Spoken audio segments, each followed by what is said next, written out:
Почитувани гледачи, добро дојдовте во новото издание на ТВ Ординација. Мој вечерашен гост е доктор Петре Георгиев, доктор кој што веќе многу пати досега бил дел од нашата ТВ Ординација. И вечерва со доктор Георгиев зборуваме за една појава. Не би кажала дека е болест, но појава кај долните и горните респираторни патишта. Станува збор за кашлицата.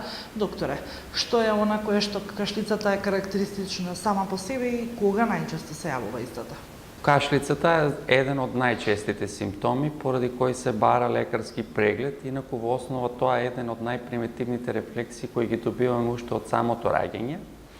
Представува заштитен механизам за да се исчистат механичките и хемиски материи, дишните патишта кои вообичаено не треба да бидат таму.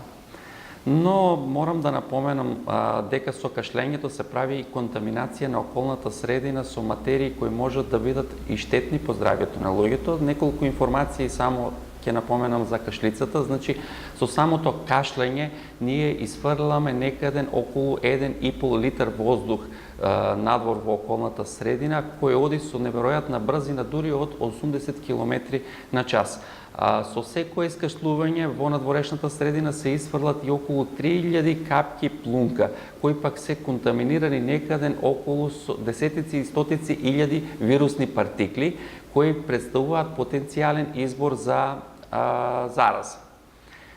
Сега кашлицата се можеме да ја поделиме во зависност од времетраењето, значи на акутна кашлица која трае до 3 недели, потоа имаме субакутна кашлица која трае од 3 до 8 недели, како и хроничната кашлица која трае над 8 недели. Вообичаено, должината на кашлањето ни навестува за каква болест треба да размислуваме.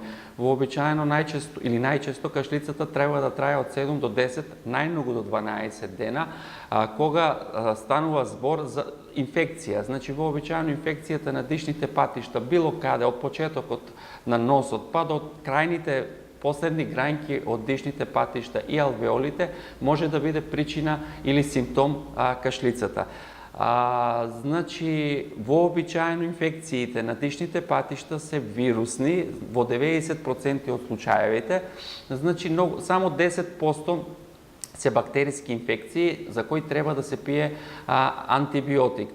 Ова го напоменувам поради тоа што многу од пациентите знаат да дојдат во нашите амбуланти да се пожалат дека имаат кашлица, дека изфрлаат секрет и бараат да им се препише антибиотик. Во ова време на масовно злоупотреба на антибиотиците, значи морам да напоменам да се внимава кога и како треба да се употребуваат антибиотиците, значи бидејќи најчесто, како што кажав и пред малку, инфекциите на горните па и на долните дишни патишта се од вирусно потекло и вообичаено тие спонтано поминуваат по 7 до 10 дена. Меѓутоа, доколку кашлањето продолжи понатаму, значи и е пропратено со покачена телесна температура, со искашлување на обилен и обоен секрет, тогаш веќе може да размислуваме дека имаме некоја бактериска инфекција, дали на горните, дали на долните дишни патишта. Исто така, треба да се напомене и дека доколку кашлицата трае подолго од 10 дена, секогаш треба да се размисли за некое хронично заболување на белите дробови, како што се астма, хроничната обструктивна белодробна болест, како и срцевата слабост. Особено тука ќе спомнам за срцева слабост, знае понекогаш пациентите да почувствуваат во ноќните часови неможност да спијат, спијат на неколку презници, искашлуваат секрет кој што е пропратен со пена, или со примеси на крв, што може да биде знак за срцево попуштање. За да ги исклучиме сите овие хронични болести, значи треба да се направат одредени дополнителни испитувања. Ние во нашата амбуланта најчесто употребувана метода е спирометријата, со која што се испитува функционалноста на дишните патишта и е ориентир за да ни каже како понатаму ние да постапуваме со симптомите кај пациентот. Секако тука не треба да се исклучи и рентгенот на белите дробови, кои што рутински се работат кај пациенти кои што имаат подолготрајна кашлица, кој ќе ни каже дали има некаква инфекција на дишните патишта или белите дробови се чисти. Кај одредени состојби, како што се тумори на бели дробови, кашлицата знае да биде долготрајна, упорна и рентгенот веќе може да ни даде насоки какви други диагностички процедури да употребиме. Значи, дали да се направи компјутерска томографија понатаму или магнетна резонанца на белите дробови. Кога телото ни праќа сигнал дека треба да разликуваме од обична кашлица кон кашлица која што може да предизвика одредени компликации и да се јавиме на доктори, иако и самите спомнавте дека не треба да се крева паника кога станува збор за кашлицата. Значи, да, доколку јас и кажав на почетокот, вообичаено најчеста причина за кашлица е инфекција на дишните патишта, која може да биде или во носот, и во грлото, па во трахеата, односно главното спроводно стебло на воздухот и во најмалите дишни патишта. Најчесто е вирусен причинител и обично кашлицата поминува за 7 до 10 дена.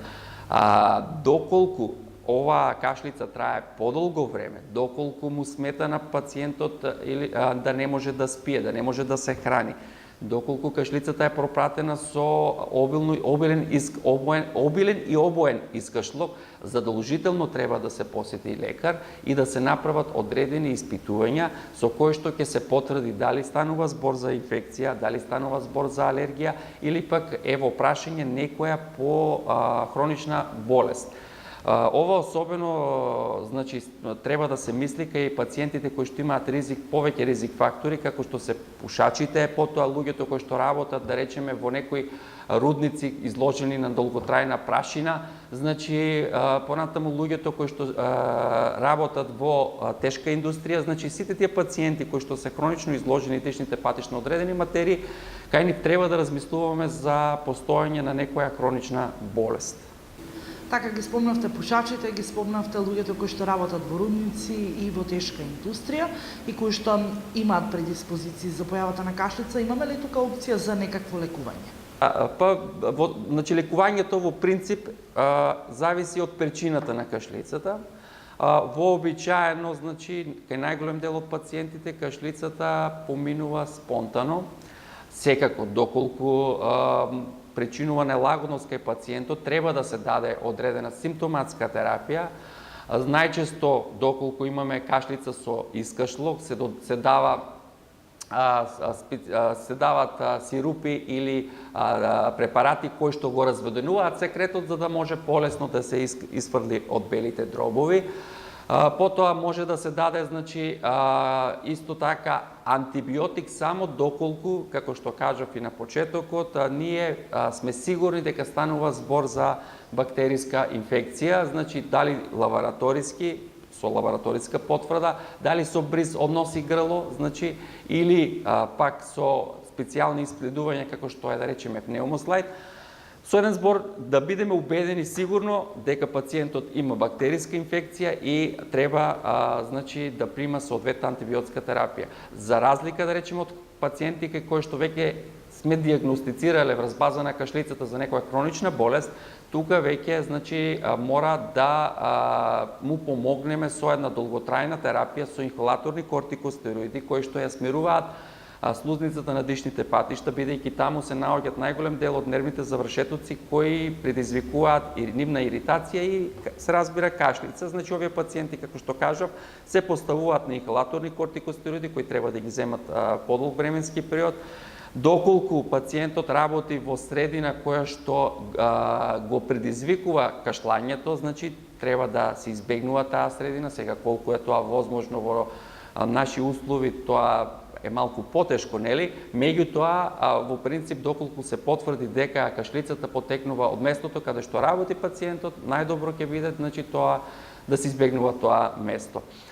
И на крај, значи, доколку се работи пак за некоја срцево заболување, кое што започнува со една кашлица, треба, значи, да се направат сите дополнителни инвестигации, да се намали оптеретувањето на срцето и да се купира или да се среди кашлицата.